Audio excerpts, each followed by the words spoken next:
Assalamualaikum warahmatullahi wabarakatuh. Kami dari kelompok 11 akan berdiskusi mengenai tentang permasalahan industri di tahun 2050. Perkenalkan, saya Muhammad Arif. Saya Intan Fadila Syifa. Dan saya Budi Santosa. Baiklah, diskusi akan dimulai dari sekarang. Baik teman-teman, kita bisa mulai diskusinya pada hari ini. Kita bicara tentang permasalahan di tahun 2050 ya, permasalahan industri yang sudah kita lihat dari sekarang sebetulnya kayak menurut saya untuk industri sekarang yang sudah terlihat adalah dimana dulu itu untuk pembuatan mobil, bodi mobil ya, karena mungkin basic saya adalah di otomotif.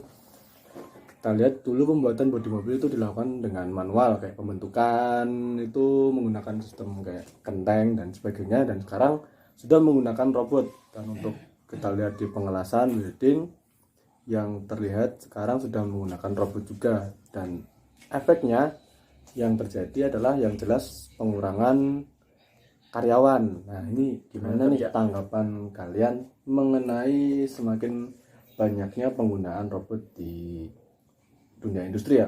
Lebih ke penggunaan teknologi yang ada. Gimana nih? Kalau menurut saya pribadi sih tidak bisa dipungkiri kemajuan teknologi berbanding dengan kemajuan di teknik industri. Karena kenapa? Ya semakin sini kan manusia tuh bisa berkembang gitu, dari segi pemikiran, dari segi kreativitas gitu. Jadi kita tuh dituntut secara tidak langsung harus bisa bersaing, bukan hanya dengan manusia, tetapi dengan teknologi seperti halnya dengan robot.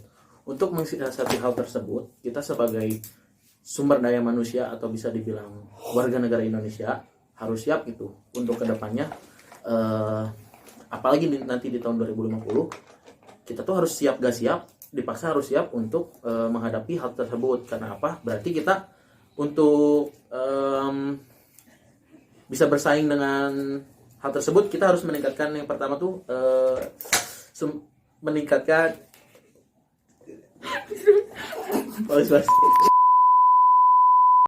jadi kita sebagai manusia itu dituntut untuk meningkatkan sumber daya manusia, yang itu dengan meningkatkan efektivitas kita dalam bekerja. Yang kedua itu meningkatkan kualitas, dan yang ketiga itu meningkatkan keahlian gitu. Jadi menurut Mas Budi dan Teh Intan, gimana sih solusi untuk menghadapi permasalahan tersebut? Oke, kita ambil kemungkinan terburuk dulu ya teman-teman. Kayak misal taruhlah kita mungkin gagal atau kalah melawan teknologi itu. Gagal saing lah ya. Iya bisa. Nah, kita mungkin tanya ke Intan aja nih. Tan, gimana caranya kita bisa tetap hidup, bertahan hidup, tetap bisa bersaing, menghadapi itu tuh gimana? Solusinya nih dari pandangan seorang Intan. Ya, menurut saya ya, jadi kita tuh harus meningkatkan ekonomi kerakyatan seperti UMKM dari dalam perdagangan, karena peluang ekonomi UMKM sekarang pesat gitu. Jadi bisa dibilang ada riset tuh mengatakan bahwa peluang UMKM tuh gak ada hambatan gitu. Iya, jadi peluangnya lebih besar. Dan pemerintah juga sudah melakukan apa ya, bisa dibilang upaya gitu meningkatkan UMKM gitu, dan sudah banyak lah sekarang progres atau prospek yang hasil upaya dari pemerintah dan masyarakat sendiri gitu. Ya, jadi meningkatkan jumlah wirausaha kan. Betul. Supaya lebih ideal gitu untuk kedepannya. Dan dari hasil tersebut kan bisa dibilang bisa menciptakan lapangan kerja yang baru gitu kan ya Mas Bud ya. Betul. Karena semakin berkurang, jadi kita yang menciptakannya. Betul sekali. Tapi kalau untuk bicara UMKM ya, kita nggak lepas dari namanya kita hidup di negara, pasti kita punya pemerintahan dong. Yang seperti kita ketahui bersama dan kita nggak pungkiri itu bahwa kita lihat kasus, kita bicara nyinggal pemerintah sedikit nggak apa ya, untuk kasus korupsi. Nah ini gimana nih? Kasus korupsi kan itu jelas sangat menghambat perkembangan. Entah perkembangan UMKM, perkembangan dari ekonomi, dan SDM. pengembangan manusianya itu juga pasti berkembang karena program-programnya mungkin dari pemerintah yang sudah bagus terhambat ya karena kejadian atau bisa dibilang kasus tersebut ya. Betul. Nah itu kira-kira gimana nih tanggapan kalian? Kalau aku sendiri sih untuk korupsi sebetulnya paling gampang ya kita mulai dari diri sendiri lah. Sendiri. Karena kita ketahui juga korupsi itu sudah menjadi budaya, seperti budaya lah untuk Budaya negeri yang ini. jelek bisa dibilang. Ah, betul sekali Pak. Bahkan bisa dibilang menjadi ciri khas negara Indonesia. Kalau nggak ada uang nggak jalan nih bro. Nah. Ya gitu Terus kan. sebagai kita generasi milenial, jadi kita harus merubah semuanya.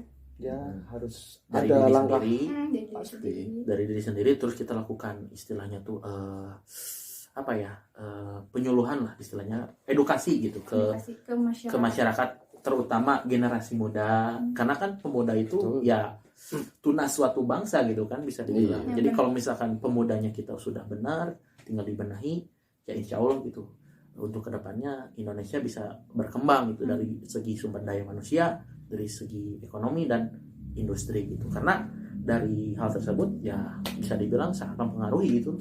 Ya. Bisa dibilang.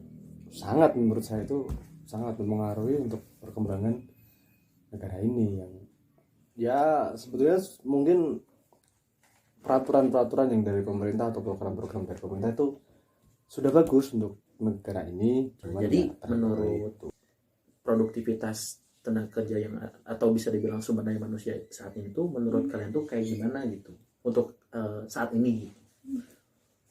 Produktivitas tenaga kerja Indonesia berdasarkan profesi terhadap produk domestik bruto (PDB) per tenaga kerja jauh lebih rendah dibandingkan negara Singapura, Malaysia, Thailand, dan ASEAN.